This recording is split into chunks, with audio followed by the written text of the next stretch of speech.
ಅದೇ ಕನ್ನಡ ಶಾಲೆ ಹಾಕಿದ್ದೀರಲ್ಲ ತುಂಬ ಖುಷಿ ಆಯಿತು. ತುಂಬ ಥ್ಯಾಂಕ್ಸ್ ಸರ್. ನಾನು ಸ್ಟೂಡೆಂಟ್ ಆಗಿ ಹಾಂ ಸರ್. ನಾನು ಅಷ್ಟೇ ನೀವು ನಂಬ್ತಿರೋ ಬಿಡ್ತಿರೋ, ನಾನು ನಮ್ಮ ಕರ್ನಾಟಕ ಶಾಲೆನ ದಿನ ಕಾಲೇಜಿಗೆ ಎತ್ಕೊಂಡು ಹೋಗ್ತೀನಿ. Wow, super sir. ದಿನ ಕಾಲೇಜಿಗೆ ಎತ್ಕೊಂಡು ಹೋಗ್ತೀನಿ. ನಾವು ಕನ್ನಡದವರು ಯಾವತ್ತೂ ಒಟ್ಟಿಗೆ ಇರಬೇಕು, ಬೇರೆಯವ್ರು ಎಷ್ಟು ಜನ ಆದರೂ ಬರಲಿ, ನಾವು ಯಾವತ್ತೂ ಒಗ್ಗಟ್ಟಾಗಿರಬೇಕು. ಅದೇ ಜೈ ಕರ್ನಾಟಕ ಮಾತೆ. Super sir. ಎಲ್ಲ ಯೂತ್ಸ್ಗಳು ನಿಮ್ಮ ಥರ ಒಂದು ಒಲವು ಇಟ್ಕೊಬಿಟ್ರೆ ಸರ್ ಕನ್ನಡದ ಮೇಲೆ, ನಿಜಕ್ಕೂ ನಮ್ಮ ಕನ್ನಡನ ಯಾರು ಹೇಳ್ಸೋಕ್ಕೂ ಆಗೋದಿಲ್ಲ, ಅವಹೇಳನ ಕಾರಣವಾಗಿ ಮಾತಾಡೋಕ್ಕಾಗಲ್ಲ ಸರ್. ನಾನು ಕೇಳ್ಕೊಳ್ಳೋದು ಇಷ್ಟೇ, ನಮ್ಮ ಯೂತಿಗೆ ನಾವೇ ಇವಾಗ ಚೇಂಜ್ ಮಾಡಬೇಕಾಗಿರೋದು.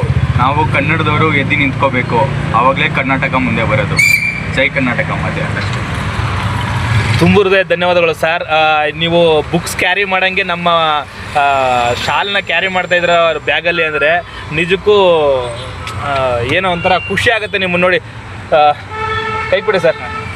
ಒಳ್ಳೆಯದಾಗಲಿ ಸರ್. ಜೈ ಕರ್ನಾಟಕ ಮಾತೆ. ಜೈ ಕರ್ನಾಟಕ.